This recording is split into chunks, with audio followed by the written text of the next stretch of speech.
(2020년 7월 24일) 새벽 묵상 여러분들과 같이 나눌 말씀은 어제 같이 여러분들과 같이 보았던 욥기 40장에 이어서 욥기 41장 말씀을 나누고자 합니다. 제가 봉독해 올리겠습니다. 다소 내용이 깁니다. 1절부터 34절 말씀까지입니다. 내가 낚시로 리워야단을 끌어낼 수 있겠느냐? 노끈으로 그 혀를 맬 수 있겠느냐? 너는 밧줄로 그 코를 꿰 수 있겠느냐? 갈고리로 그 아가미를 꿰 수 있겠느냐? 그것이 어찌 내게 계속하여 간청하겠느냐? 부드럽게 내게 말하겠느냐? 어찌 그것이 너와 계약을 맺고 너는 그를 영원히 종으로 삼겠느냐? 내가 어찌 그것을 새를 가지고 놀듯 하겠으며 내 여종들을 위하여 그것을 메어 두겠느냐? 어찌 장사꾼들이 그것을 가지고 거래하겠으며 상인들이 그것을 나누어 가지겠느냐? 내가 능히 많은 창으로 그 가죽을 찌르거니와 작사를 그 머리에 꽂을 수 있겠느냐? 내 손을 그것에 얹어보라. 다시는 싸울 생각을 못하리라. 참으로 잡으려는 그의 희망은 헛된 것이니라. 그것의 모습을 보기만 해도 그는 기가 꺾이리라. 아무도 그것을 격동시킬 만큼 담대하지 못하거든 누가 내게 감히 대항할 수 있겠느냐? 누가 먼저 내게 주고 나로 하여금 갚게 하겠느냐? 온 전하에 있는 것이 다 내 것이니라. 내가 그것의 지체와 그것의 큰 용맹과 늠름한 체구에 대하여 잠잠하지 아니하리라. 누가 그것의 겉가죽을 벗기겠으며 그것에게 겹체가를 물릴 수 있겠느냐? 누가 그것의 턱을 벌릴 수 있겠느냐? 그의 둥근 이틀은 심히 두렵구나. 그의 질비한 비늘은 그의 자랑이로다. 튼튼하게 봉인하듯이 닫혀 있구나. 그것들이 서로 달라붙어 있어 바람이 그 사이로 지나가지 못하는구나. 서로 이어져 붙었으니 능히 나눌 수도 없구나. 그것이 재채기를 한즉 빛을 발하고 그것의 눈은 새벽에 눈꺼풀 빛 같으며 그것의 입에는 횃불이 나오고 불꽃이 튀어나오며 그것의 콧구멍에는 연기가 나오니 마치 갈대를 태울 때에 솥이 끓는 것과 같구나. 그의 입김은 숯불을 지피며 그의 입은 불길을 뿜는구나. 그것의 힘은 그의 목덜미에 있으니 그 앞에는 절망감만 감돌 뿐이구나. 그것의 살껍질은 서로 밀착되어 탄탄하며 움직이지 않는구나. 그것의 가슴은 돌처럼 튼튼하며 맷돌 아래짝같이 튼튼하구나. 그것이 일어나면 용사라도 두려워하며 달아나리라. 칼이 그에게 꽂혀도 소용이 없고 창이나 투창이나 화살촉도 꽂히지 못하는구나. 그것이 쇠를 지푸라기같이 놋을 썩은 나무같이 여기니 화살이라도 그것을 물리치지 못하겠고 물맷돌도 그것에게는 겨같이 되는구나. 그것은 몽둥이도 지푸라기같이 여기고 창이 날아오는 소리를 우습게 여기며 그것의 아래쪽에는 날카로운 토기 조각 같은 것이 달려있고 그것이 지나갈 때는 진흙바닥에 드립개로 친 자국을 남기는구나. 깊은 물을 솥의 꿀음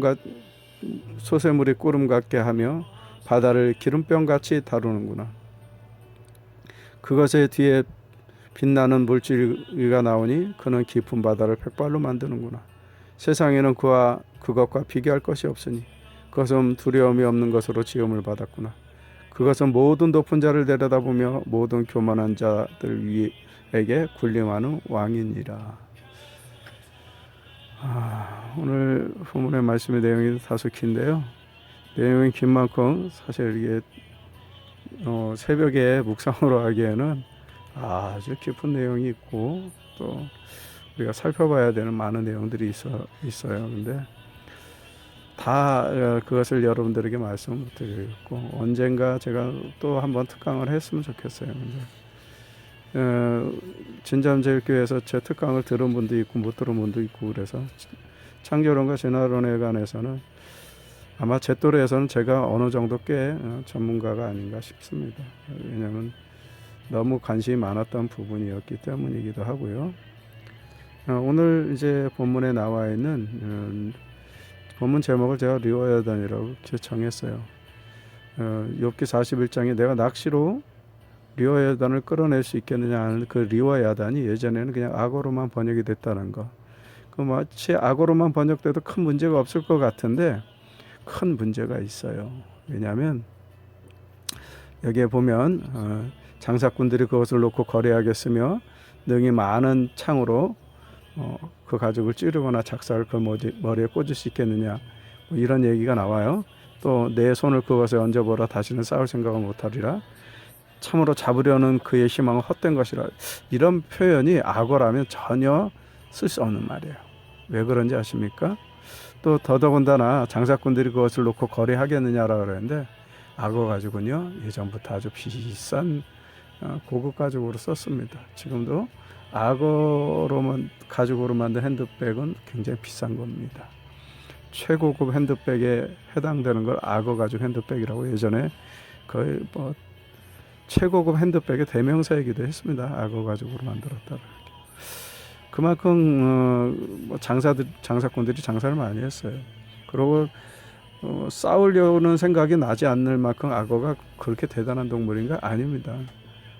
제가 30번도 넘겨서 봤다라는 빠삐용이라는 영화에 보면 또 빠삐용 얘기를 하네요. 빠삐용 영화에 보면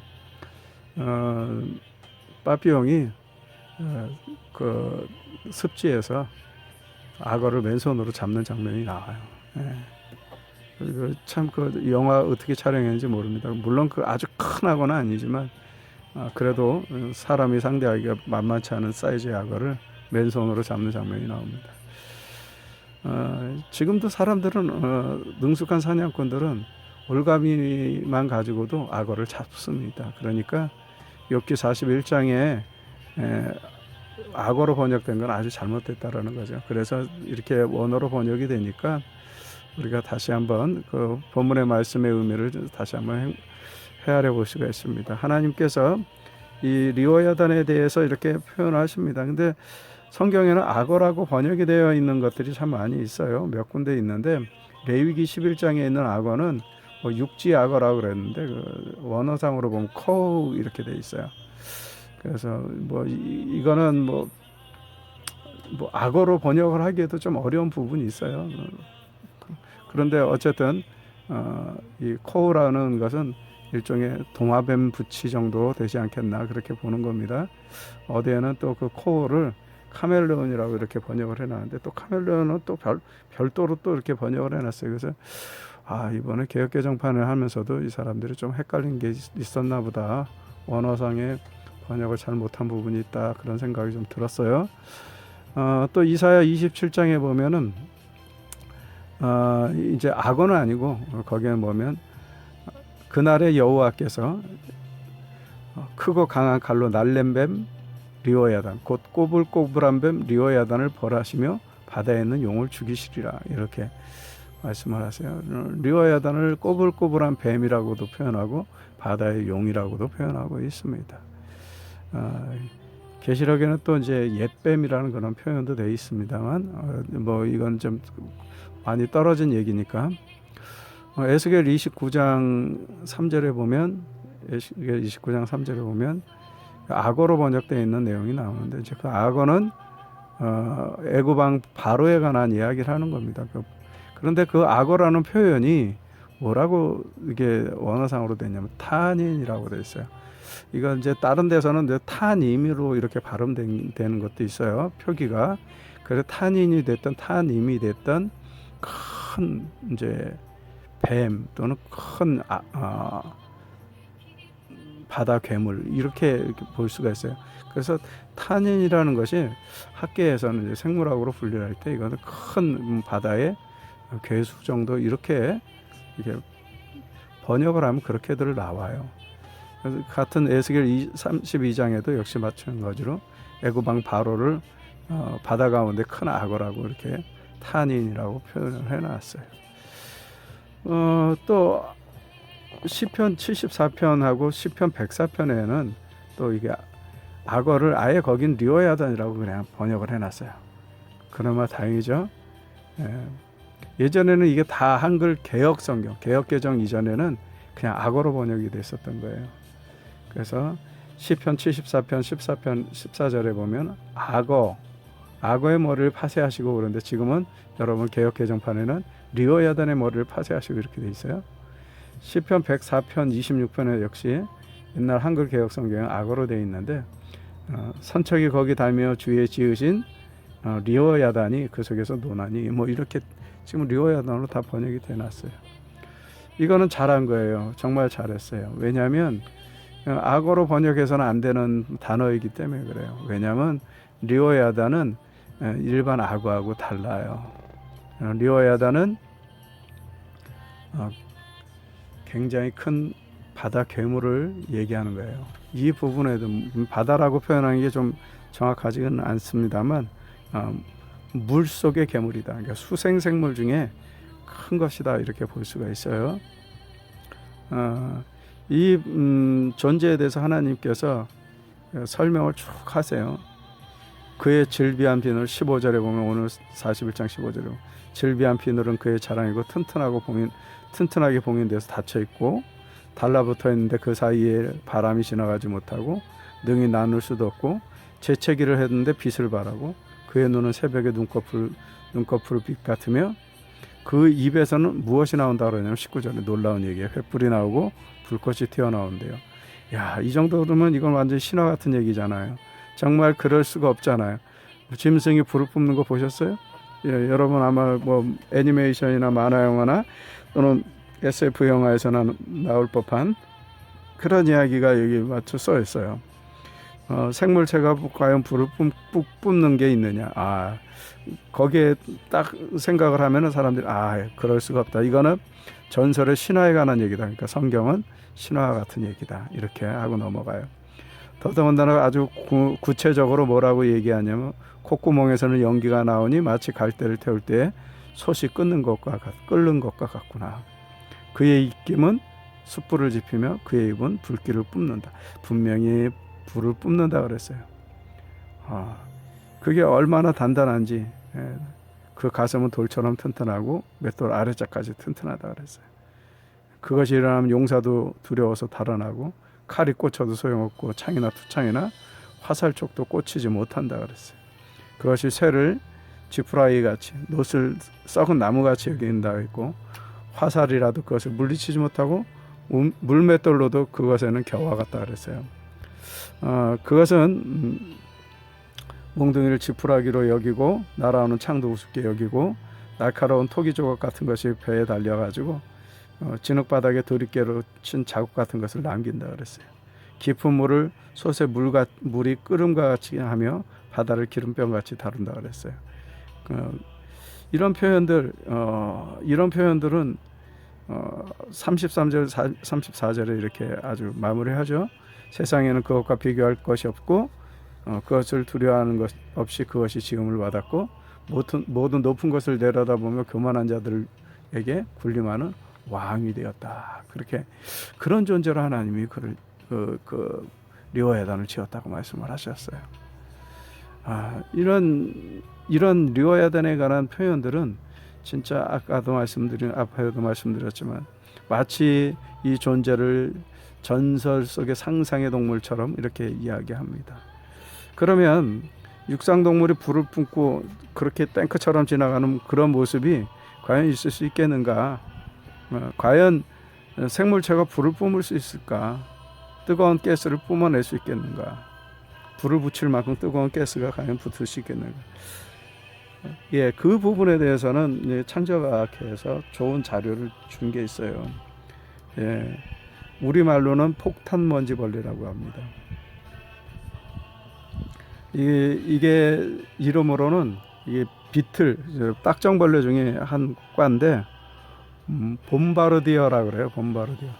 봄바르디어 비틀이라고 폭탄먼지벌레, 우리 번역하면 그렇게 됩니다.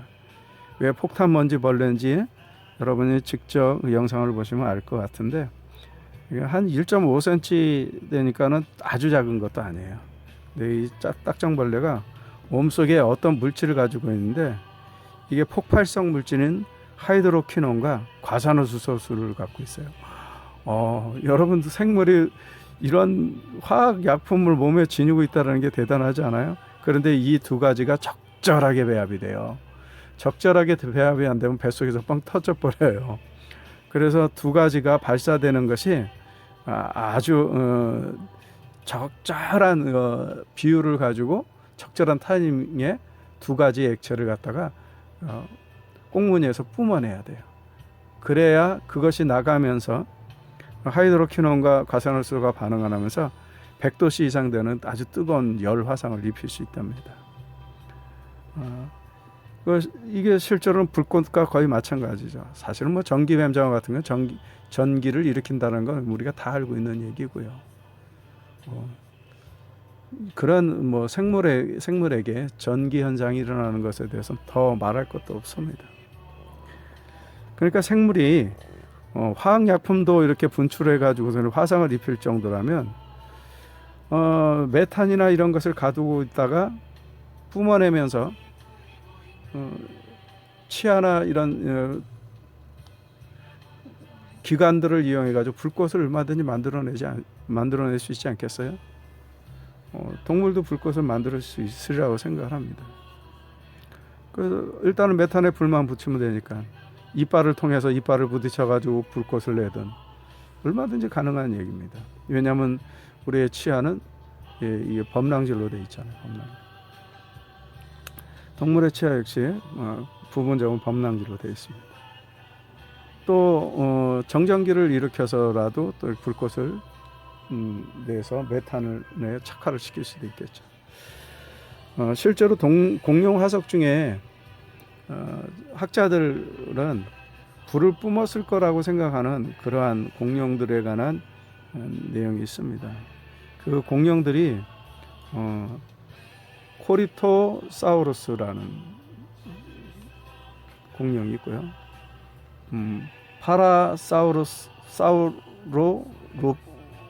파라사우롤로푸스라는 말이 있어요. 그런 공룡이 있어요. 발음도 어려워요. 오랜만에 읽었더니 읽어지지도 않고. 또 램비오사우루스라는 공룡이 있습니다. 이게 다 초식 동물들이에요. 근데 이들 목 뒤에는 코에 연결되는 특수한 파이프라인 구조를 가지고 있는데, 공룡의 뱃속에 메탄같이 불이 잘 붙는 가스를 가지고 있다가 적이 나타나면 트림하듯이 이 파이프라인을 통해서 메탄가스를 입 밖으로 뿜어내고, 그래서 거대한 이빨로 부싯돌 역할을 해가지고 불을 뿜어서 육식공룡을 물리쳤을 가능성이 있다라고 하는 동물이에요. 이 사진을 이렇게 여기다가 갖다 붙이겠지만, 저는 사실 욥기 41장을 보면서 너무 많이 놀랐어요. 왜냐하면 욥기 41장의 내용이 그 당시에 제가 20살 시절에 이 욥기 41장의 내용을 보면서 이것이 최소한 악어를 의미하는 것은 아니겠구나 하고, 또 이것 역시 원어를 제가 그 당시에 찾아보지 않았겠어요. 그 당시 전사님 누구였냐면 서명범 목사님이에요. 그래서 그분을 통해서 이제 주석 성경을 보다가 원어상으로 이게 리워야단이라는 존재라는 것을 알게 되었고, 그 당시에는 뭐 서 목사님도 이 리워야단에 대한 것을 잘 알지 못하셨어요. 저만 궁금했었던 거죠. 분명한 것은 이제 그렇게 조금씩 알아가는 과정 속에 저는 이제 이 부분에 대해서 뭐 그 정도 안에서만 이제 관심을 갖고, 제가 신학적인 진보가 많지 않았고 지식이 높지가 않았기 때문에 마음속에 이런 동물이 있었구나 하고 알게 되었지만, 나중에 이제 창조과학회에서 나오는 책들을 통해서 많이 제가 도움을 받게 되었습니다. 그렇습니다. 이 오리공룡이라고 부르는 이 공룡들의 얼굴들과 또 이 구조를 보면은 그 볕 안에 공동이 있는데 그 공동이 바로 가스를 채웠다가 분출할 수 있는 공간이다. 그렇게 학자들은 그래서 이 공룡이 불을 뿜었을 가능성도 있겠다 하는 그러한 학설을 내놓은 바가 있어요. 이건 창조과학회 사람들이 우기면서 만들어낸 얘기가 아니에요, 여러분. 이런 이야기들은 전부 다 화석을 연구하는 고생물 학자들이 먼저 꺼집어낸 얘기예요. 이런 이야기들을 우리는 성경의 내용을 통해서 맞춰보는 거죠. 성경에 이런 내용이 있는데 하고. 그렇습니다. 하나님의 창조 세계는 이렇듯 기이하고 놀랍습니다. 분명한 것은 리워야단의 온전한 우리 신체 구조를 화석으로나 뭐 발견한 적은 아직 없는 것 같아요. 왜냐하면 성경에서 얘기하는 리워야단은 그의 비늘이나 이런 것들이요, 굉장히 단단하면서도 또 그것이 진흙 바닥을 이렇게 지나갈 때 날카로운 토기 조각 같은 것이 달려 있다 이렇게 표현하고 있어요. 그래가지고 아주 도리깨로 친 자국 같은 자국을 내놓는다고 할 정도로 아주 이게 외모가 험상궂은 거죠. 지금의 악어하고는 비교가 되지 않을 만큼 아주 울퉁불퉁한 신체를 가지고 있고 거친 신체를 가지고 있는 것 같은데 아직까지 그러한 수생생물에 대한 화석이 발견되지는 않았습니다. 그러나 하나님께서 분명히 욥이 알고 있는 동물을 얘기하고 있지 않습니까? 많은 사람들이 그것을 동물을 잡아보려고 노력을 했지만 그 노력한 것이 헛되어서 그 동물을 잡지 못했다라고 실존하는 동물에 관해서 하나님께서 욥에게 설명하고 있는 것을 볼 수 있습니다. 그렇습니다. 하나님은 이렇듯 세상의 모든 것을 창조하신 창조주 하나님이고 하나님께서 우리에게 보여주셔야지만 그 보여주시는 것 안에서만 우리는 조명이 됩니다. 공룡 화석도 나오지가 않고 계속 묻혀만 있었으면 우리는 하나님께서 창조하신 창조 세계 중에 공룡의 존재는 모르고 지나갔을 겁니다. 아마 욥기 40장과 41장은 상상의 동물이라고만 생각을 했을 겁니다. 그러나 욥기 40장과 41장의 말씀의 내용이 참이고 진실이라는 것이 이제 그 생물학에 관한 고생물학에 관한 것이 발달하고 발전할수록 더욱 확실하게 드러나고 있지 않습니까? 언젠간 분명히 리워야단도 그 화석이 발견되겠죠. 그래서 불은 뿜을 수 있는 구조를 가진 신체를 가진 그 어떤 거대 생물이 그것도 물속에서 이렇게 움직이는 그런 모습들을 가지고 있지 않습니까? 네. 그 생물을 우리가 우리 눈으로도 볼 수 있을 거라고 생각을 합니다. 하나님께서 오늘도 여러분들에게 지식의 지평을 넓혀주실 뿐더러 여러분의 삶에 주시는 평강과 평안이 있어서 하나님 앞에 귀하고 아름다운 헌신되는 하루를 온전히 드릴 수 있도록 여러분을 이끌어 주시길 원합니다. 오늘도 주님 주시는 평강 가운데 기쁨과 충만함이 있길 원합니다. 주의 성령의 충만한 가운데서 오늘 하루도 잘 여러분 준비하시고 또 그렇게 지내시다가 또 토요일을 쉬시는 분도 있고 쉬지 못하시는 분도 계시겠지만 쉬시는 분들에게는 휴식이 되어서 주일을 준비하는 시간이 되길 바라고 또 오늘 금요일이 여러분들의 삶 속에서 또 한 주간의 삶을 마무리할 수 있는 소중한 시간이 되기를 주 예수님의 이름으로 축원합니다. 오늘도 평안하시기 바랍니다. 기도하겠습니다. 전능하신 아버지 하나님, 저희들의 기도대로 하나님 들으시고 응답하실 때 하나님의 영광이 저희들의 기도 가운데 나타나게 하시고 응답 가운데 나타나게 하시며 저희들의 삶을 붙드시는 하나님, 이끌어주시는 하나님으로 오늘도 하나님 앞에 귀하고 건전한 삶, 하나님 기뻐하시는 거룩한 삶 살아가는 저희들이 되도록 이끌어 주시옵소서. 저희들의 고민을 아십니다. 저희들이 무엇으로 힘들어하는지 아십니다.